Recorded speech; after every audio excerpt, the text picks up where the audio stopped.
Olá pessoal, a aula de hoje é sobre relações raciais, referências técnicas para a atuação de psicólogos. É uma cartilha do Conselho Federal de Psicologia e do CREPOP, que está disponível na internet, no site do Conselho Federal de Psicologia. O CREPOP é o Centro de Referência Técnica em Psicologia e Políticas Públicas. A gente vai ver melhor um pouquinho na disciplina de Políticas Públicas. Tem várias cartilhas do CREPOP, que seria para direcionar, para embasar a atuação do psicólogo nas políticas públicas, tá? Nessa cartilha de relações raciais, a gente não fala de uma política pública específica.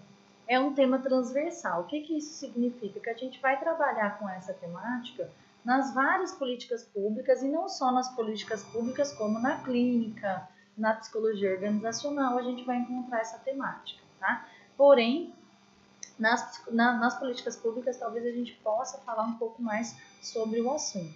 Por isso é um tema transversal, onde a gente vai encontrar esse tema das mais variadas áreas de atuação da psicologia. Então, a gente não fala numa política pública específica, mas em várias áreas, tá? E qual a relação da psicologia com essa temática, com as relações raciais? Por que é importante a gente falar sobre isso dentro da psicologia? Então, nós temos várias justificativas para isso.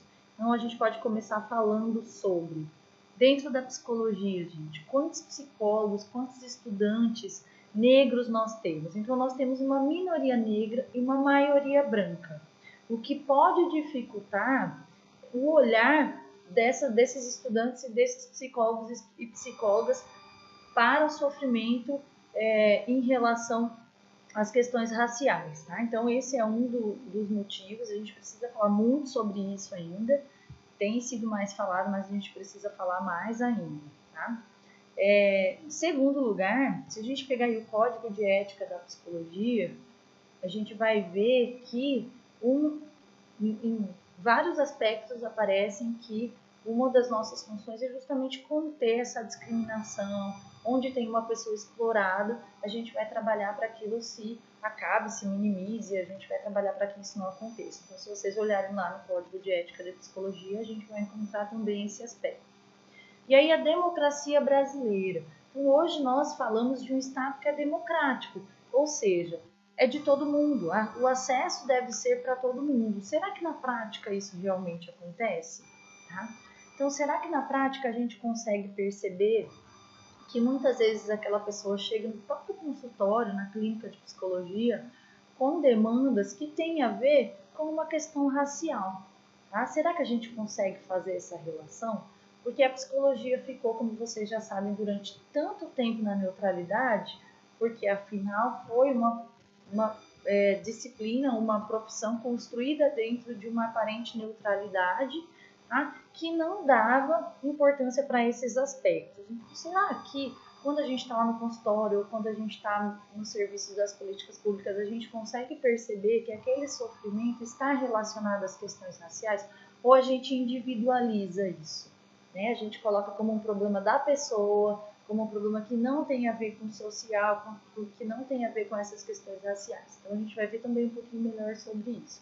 Atualmente, nós temos um aumento dos estudos, né, nessa área, a partir dos anos 2000, e a gente pode afirmar que antes dos anos 2000 eram bem poucos, a gente quase não falava sobre isso, os estudos eram muito restritos. A partir dos anos 2000, os estudos nessa área começam a aumentar e hoje vocês vão ver, inclusive na cartilha, que tem já vários estudos falando sobre as questões raciais, tá?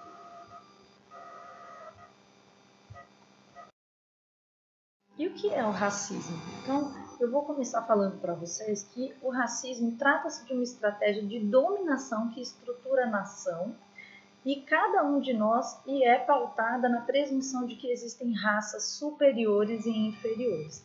Claro que isso mantém um grupo privilegiado, tá? Por isso que o racismo, ele satisfaz a esse grupo que continua privilegiado dentro dessa ideia, dentro dessa questão aí de que existe uma raça que é superior à outra, tá? E para a gente falar sobre racismo, também é necessário falar de sexismo e classismo.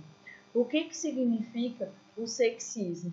É aquela ideia de que da identidade de gênero, tá? Do homem hétero e branco, que esse homem hétero e branco ele é superior a todas as outras identidades de gênero, ou seja, a mulher, a lésbica, a transgênero, transexuais, travestis e afins, tá? Então é essa ideia de que o homem hétero e branco ele é superior, ele é melhor em tudo. E o classismo é também uma ideia, uma crença de que o rico é melhor que o pobre, que o rico é superior ao pobre, tá? Então, quando a gente vai falar de racismo, a gente entra numa discussão de gênero e de classe. O que isso significa? A gente falar do feminismo somente de uma mulher é muito pouco. A gente precisa falar de mulher negra, tá? De mulher negra e pobre. E aí a gente entra, sim, nas questões de gênero e de classe. Então, não é só o racismo, não é só o sexismo e não é só o classismo. A gente vê aí que essa discussão vai além, tá? E a gente não consegue falar de racismo somente por si só. A gente fala também de gênero e de classe. Nós temos, então, a escala hierárquica em diferentes âmbitos da vida. O que isso significa? Eu acho que o exemplo mais comum para a gente falar sobre isso é o trabalho, tá? Mas essa escala ela é generalizada, né, nos vários âmbitos da vida. Então a gente pode falar de relacionamento, trabalho é um exemplo muito importante, a própria escolarização. E dentro dessa escala hierárquica, nós temos que os negros, eles têm lugares desqualificados, tá? E aí, no trabalho, os negros possuem lugares mais desqualificados. A gente vai ver também que nos próprios relacionamentos, os negros também têm mais dificuldade para se relacionar, especialmente as mulheres negras, enquanto no topo tem uma associação com a população branca, tá? Então, existe essa associação de que o branco está no topo e os negros estão em lugares mais desqualificados. Como é que vai ser a construção subjetiva desses grupos? Então, os negros vão ter muito mais sentimento de inferioridade dentro dessa relação, dessa construção subjetiva, enquanto o branco ele vai ser muito mais seguro, essa construção subjetiva mais afirmativa, tá? Por isso que muitas vezes a gente vê que o negro ele tem uma necessidade de ser mais bonito, ser o melhor aluno, de fazer aquilo com mais perfeição, ser o mais trabalhador, para ter um sentimento ali, uma sensação de pertencimento, tá? E aí ele fica nessa necessidade. Até porque quando ele erra, ele é julgado por todos, por todo o grupo negro, tá? Então como é que isso funciona? Vocês já pararam para perceber que muitas vezes quando o negro ele erra, ele falha em alguma coisa, as pessoas falam que é coisa de preto, tá? Então ele é julgado por todo um grupo negro. O branco, quando ele erra, isso é atribuído a uma questão individual. É um problema que é da pessoa que está ali e não a todo um grupo que é negro. Então, geralmente, essa necessidade de ser o melhor, o mais bonito, aquele que vai fazer um trabalho com perfeição, vem atrelada à ideia de que eu preciso ser perfeito, porque senão eu vou desqualificar todo um grupo, não só a mim. Tá? E aí ele carrega esse peso de ter que fazer muita coisa com perfeição. Vocês devem estar se perguntando desse termo negro, né? Que tem sido bastante discutido.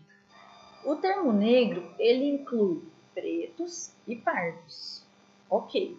Aí a gente parte para várias discussões, na cartilha vem sendo apresentado isso, pretos e pardos, negros. Na verdade, o pardo, ele é chamado de moreno na nossa sociedade, como uma forma mesmo de negar, né? Que faz todo mundo parte de um grupo que é preto, tá? Então a cartilha ela vai utilizar o termo negro durante toda a escrita, porém existe essa problematização, Aqui dentro do termo negro existe pretos e pardos, porém até que ponto existem os pardos, tá? Que a gente chama de moreno na sociedade, para não dizer que todo mundo faz parte de um grupo preto. Então a gente vai ver que isso também tem a ver com teorias que foram criadas para minimizar o racismo. Aí a gente fala que é moreno, a gente fala que é escuro, né? Para não falar em preto, porque o preto também tem uma conotação ruim. Tá? Eu não posso falar preto porque as pessoas vão achar ruim. E não é bem assim. A cartilha também traz essa desconstrução. Por que a gente não pode falar preto? Porque ser preto é algo ruim? Aí a gente tem que desconstruir isso. E aí acaba se utilizando o negro também por isso.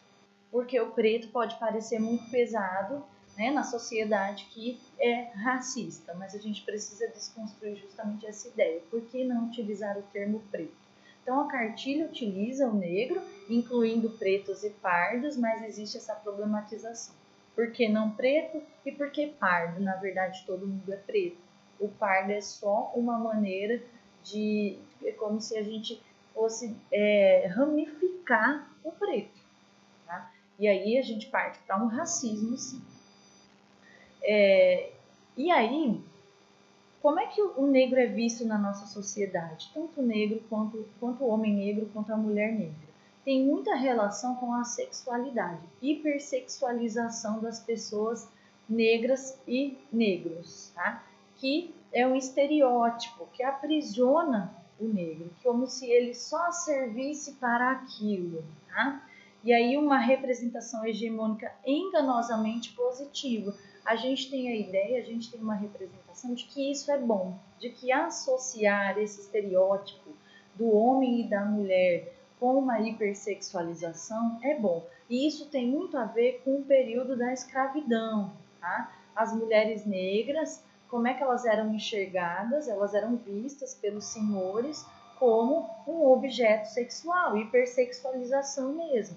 Tanto é que muitas vezes elas engravidavam desses senhores e passavam por várias situações péssimas de aborto, de ter filhos mesmo desses senhores, e enfim, né? A gente entra numa outra situação aí. E aí a gente acaba criando a representação de que os homens negros são tarados e violentos e as mulheres são prostitutas. Reparem como é, por exemplo, o carnaval no Brasil. Tá? Como essa representação ela é nítida no carnaval brasileiro, né, onde as mulheres elas aparecem como objeto sexual, inclusive a Globo mostrou isso durante muitos anos, né, a gente passou muito tempo vendo isso, ainda tem muita dessa representação, mas isso já vem sendo problematizado, já vem sendo questionado. Temos aí algumas situações que talvez a gente não pare para pensar, mas é bem comum para as pessoas que sofrem racismo, para a população negra. A população negra ela vive em estado de alerta. Por quê? Principalmente com a população negra masculina. Quando passa pela polícia, normalmente é revistado, normalmente é acusado injustamente. Tá? Quando a gente fala na situação dos presídios brasileiros, nós temos muito mais pessoas negras do que pessoas brancas. Além disso, crimes irrisórios, tá? Crimes cometidos para a sobrevivência dessas pessoas são considerados como crimes absurdos, o que não acontece normalmente com pessoas brancas. Então a gente vê também situações de mães, né, de meninos negros, quando o menino sai de casa, dá várias recomendações, até manda levar a nota do celular para provar que aquele celular não foi roubado. Então, essa população negra vive em estado de alerta. E aí eu gostaria que vocês fossem pensando qual é o impacto psíquico disso, dessa humilhação, dessa prática de humilhação, de vergonha. Tá? E as mulheres pretas, olha só esse dado, são as que menos se casam e se casam mais tardiamente. Então, na cartilha vem apresentando os números bem detalhados, como as mulheres pretas elas se casam menos e elas casam mais tardiamente. Tá? Talvez a gente nunca pare para pensar nisso, mas isso é uma realidade. Então, inclusive, nos relacionamentos há um impacto aí. E aí os negros e negras são matáveis. O que isso significa? Que nós temos muito mais mortes por armas de fogo, assassinatos, mortes de forma violenta, feminicídio para homens negros e mulheres negras. Enquanto o feminicídio para mulheres brancas vem caindo, o feminicídio para mulheres negras vem aumentando absurdamente. Vocês podem olhar lá na cartilha que esse número está bem detalhado. Eu não quis colocar aqui porque ia ficar muita coisa. Mas chega a ser muito absurdo pensar sobre isso e saber que isso é uma realidade. Tá? Então, todo esse sofrimento psíquico, ele também causa um impedimento de mobilidade social. Tá? Então, essas pessoas, elas têm um sofrimento psíquico e é essa relação que eu gostaria que vocês fizessem, porque é com isso que a psicologia vai trabalhar nessas diversas áreas e muitas vezes impede essa mobilidade social. O que isso significa? Quando a gente defende, por exemplo, que o negro tem total condição de atingir um posto de trabalho, ou tem total condição de entrar numa universidade, ele não precisa de nada, isso é meritocracia. Ninguém está falando aqui da competência da pessoa negra, de jeito nenhum, de forma alguma. O que nós estamos falando aqui é que muitas vezes ele vem, além de todo esse racismo que vai fazendo uma exclusão, ele vem com marcas, tá? Com esse sofrimento psíquico em que ele não se sente capaz nem de prestar um vestibular, ele não se sente capaz de falar, tá? De falar em público, o que vai impedindo essa mobilidade social, além dos vários outros fatores. E aí esse sofrimento psíquico é uma marca para ele, tá? Então pensem nisso, quando a gente defende essa meritocracia, nós não estamos falando que o negro e a negra não têm competência, jamais. Né? Porém, toda essa dívida histórica, todo esse racismo, tudo isso que as pessoas negras vêm passando vai ter um impacto no sofrimento psíquico e nesse impedimento de mobilidade social. Tá? Sem contar que vocês já pararam para pensar como funciona isso nas escolas? Tá? O quanto esse sofrimento vem sendo construído desde o momento da inserção na escola? E aí o resultado disso as pessoas negras elas têm menos qualificação, elas têm menos tudo do que as pessoas brancas. Nós estamos falando de competência de jeito nenhum, nós estamos falando de exclusão, tá? De racismo, de sofrimento psíquico. E aí, se a gente não conseguir fazer essa relação, a nossa profissão fica comprometida, a nossa prática fica comprometida. Porque muitas vezes nós vamos receber pessoas no próprio consultório, em todos esses serviços, e a gente não vai conseguir fazer essa relação. A gente vai ficar nessa neutralidade, não existe neutralidade aí, tá? Por outro lado, a gente tem que admitir que essas pessoas negras, elas têm sim resistências, recusas, transformações, tá? O próprio movimento negro, que depois eu vou falar mais à frente, é uma forma de resistência, de recusa e de transformação.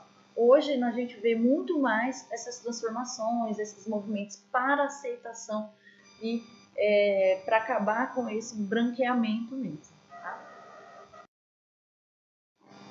Eu resolvi trazer essa frase que é da própria cartilha, porque isso sempre entra em discussão. Né? Falar de racismo não significa desconsiderar que há pessoas brancas que sofrem e sofrem muito. Tá? Então a gente não está minimizando, desconsiderando o sofrimento das pessoas brancas. Não se trata de mensurar o imensurável, mas de ressaltar que o racismo produz um sofrimento específico, histórico e coletivo que no Brasil é vivido principalmente por negros e indígenas, que fazem parte da colonização do Brasil. Tá? Então não significa desconsiderar, mas a gente precisa conhecer a história, a gente precisa entender como foi todo esse processo da escravidão, da abolição, tá? Para entender por que o racismo é um sofrimento diferente, por que as pessoas que sofrem racismo têm um tipo de sofrimento específico, tá? É só isso. E a gente precisa compreender também que nas várias situações, tá? O ser branco ele acaba sendo um privilégio. Dificilmente não vai ser um privilégio. A gente pode falar, por exemplo, de uma pessoa negra que é rica e uma pessoa que é branca que é pobre. E aí talvez essa relação não seja tanto de privilégio. Mas, normalmente, o branco tem uma situação de privilégio. Como é que isso funciona? Para uma vaga de emprego, né? Eu escuto muito isso também. Deveria ter cota para pessoas em situação de pobreza. Gente, vamos analisar. Para uma vaga de emprego, a chance de ficar com aquela vaga de emprego, se tem um branco e um negro querendo aquela mesma vaga, a chance do branco conseguir aquela vaga é bem maior. Tá? Então a gente fala de uma dívida histórica, a gente tem que conhecer a história do Brasil, a história da escravidão para falar sobre isso. Então não tem essa de que tem que ter cota para pobre, a gente está falando de uma outra coisa. Tá? Falar de relação racial é falar sobre essa dívida histórica e sobre esse problema que ainda existe no Brasil. E aí, quando eu falo para vocês que a gente precisa entender sobre a história do Brasil, sobre a história da escravidão, o Brasil foi a última nação das Américas a abolir a escravização. Tá? E aí, muitas vezes a gente vê lá a Lei Áurea, em 1888, aboliu a escravidão. Não foi bem assim. Primeiro que isso aconteceu por pressão da Inglaterra. A Inglaterra fez uma pressão no Brasil. E segundo que isso aconteceu também porque as pessoas negras, os escravos, eles resistiram, ou seja, eles criaram formas de resistência para que levasse nessa abolição. E mesmo assim demorou muito. Muitas vezes parece que nas aulas de história a gente tem a ideia de que a princesa Isabel foi boazinha e ela resolveu assinar lá a Carta de Alforria. Não foi bem assim. Tá?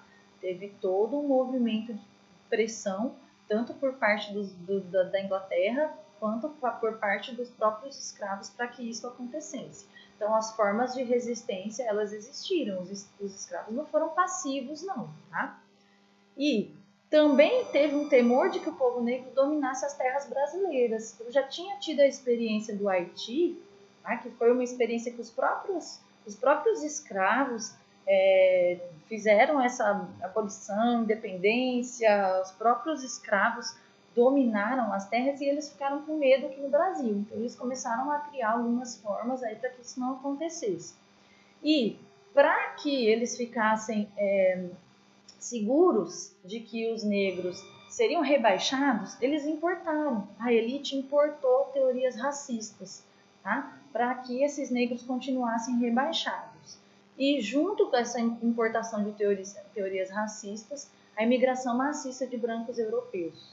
Então, principalmente no início do século XX, final do século XIX, início do século XX, a gente vai ver na história aí que vieram alemães, italianos, muitos, tá? E como é que funcionou isso, gente? Como é que funcionou essa imigração? A proposta de trabalho para esses brancos europeus era muito maior do que para os negros. Tá? Eles passaram a ocupar mais os postos de trabalho. E aí, na cartilha, eles vêm defendendo que esses brancos europeus não tinham qualificação, assim como os escravos. Mas aí a prioridade passava a ser dos brancos, inclusive para adquirir terras no Brasil. E aí a exclusão ia aumentando cada vez mais com os ex-escravos. Eu trouxe aqui as teorias racistas. Eu trouxe bem superficialmente porque chega a ser bem absurdo. Dentro das teorias importadas que a elite trouxe no início do século XX, nós temos a monogenista, que defendia que os grupos humanos que existem grupos humanos que evoluíram mais que outros, ou seja, os brancos evoluíram mais que os negros. Tá? E a outra teoria, poligenista, defendia que são subespécies biologicamente diferentes e raças com origens distintas, superiores e inferiores.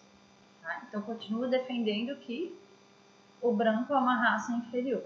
No Brasil, tínhamos um autor que defendia, inclusive, que na miscigenação dos italianos, alemães, desses europeus que vieram para o Brasil, ia haver um branqueamento.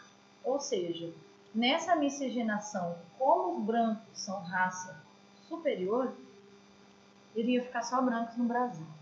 Tá? Absurdo, mas é verdade. E qual a diferença É uma dúvida também bastante comum entre raça e etnia. São duas coisas diferentes, tá? A raça, a gente refere-se à materialidade do corpo expressa pelo fenótipo. Então, tem tudo a ver com o corpo, né? Como aquilo é expressado a partir do corpo. E a etnia diz respeito à construção simbólico-cultural, ou seja, o mito, a língua, a religião. Então, a gente fala da religião de matrizes africanas, tá? E aí, não é raça, é etnia, tá? Por quê? Porque nessa questão, o preconceito é com a etnia. Nesse momento não é raça, tá? Apesar de um estar dentro do outro. Aí, o preconceito com a etnia muitas vezes está dentro da raça. Como eu falei para vocês, de 1880 a 1920, o Brasil investiu em políticas imigratórias que incentivavam alemães e italianos a virem para cá. Dessa forma, houve uma competição desigual do mão de obra, onde os imigrantes ficavam com os postos de trabalho e os ex-escravos cada vez mais excluídos. Então, parte da população negra assumiu um trabalho transgressor como única forma de obter êxito. Tá? Então, não foi toda a população, mas parte dela assumiu como a prostituição, porque se tinha mais êxito do que ficar na tentativa de trabalhos formais. Tá? E aí o branqueamento são normas, atitudes e valores associados ao universo branco. Então a referência é o branco. Tá? A partir disso, uma tentativa de usar essa referência como norma, atitude e valor. Tá? Ou seja, uma tentativa forçada de que o negro e a negra se utilizassem dessa referência para a vida dele. Tá? E a democracia racial, gente. O que é o mito da democracia racial? Gilberto Freire foi o principal autor que defendeu essa democracia racial que hoje a gente tem como um mito. Essa democracia racial dizia que com a miscigenação, essa mistura de brancos, negros, indígenas, a gente chegaria a um país moreno. É uma tentativa, gente, de minimizar o que os ex-escravos, o que os escravos, o que as pessoas negras sofreram e sofrem.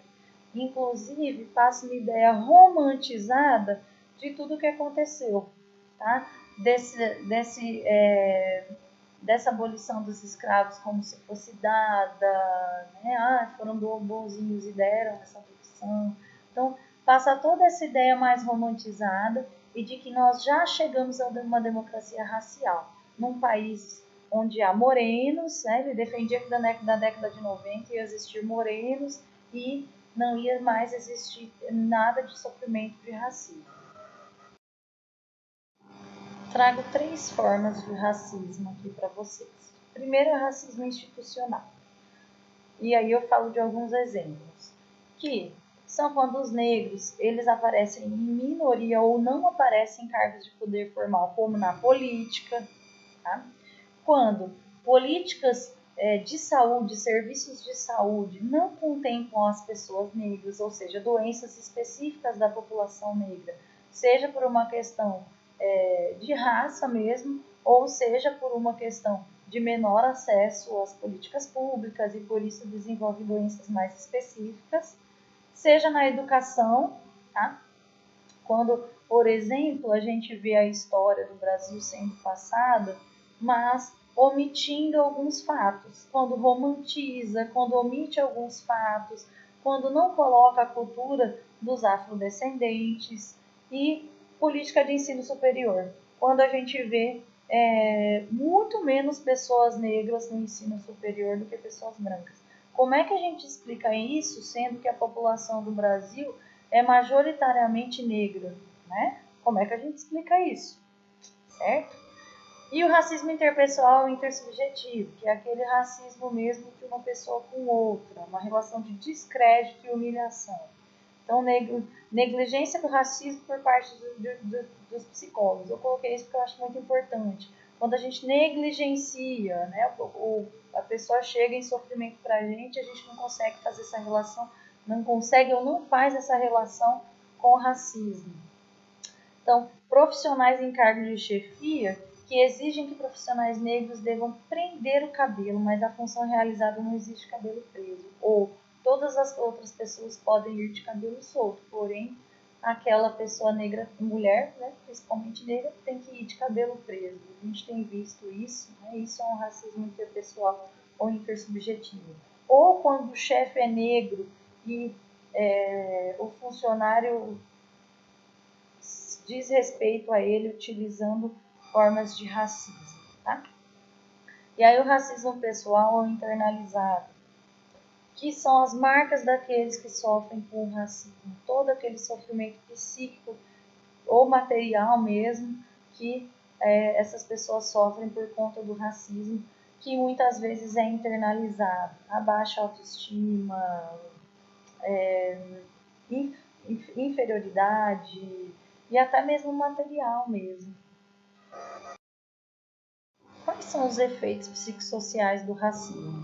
E aí uma autora psicanalítica, ela trouxe essas três possibilidades para os efeitos psicossociais do racismo.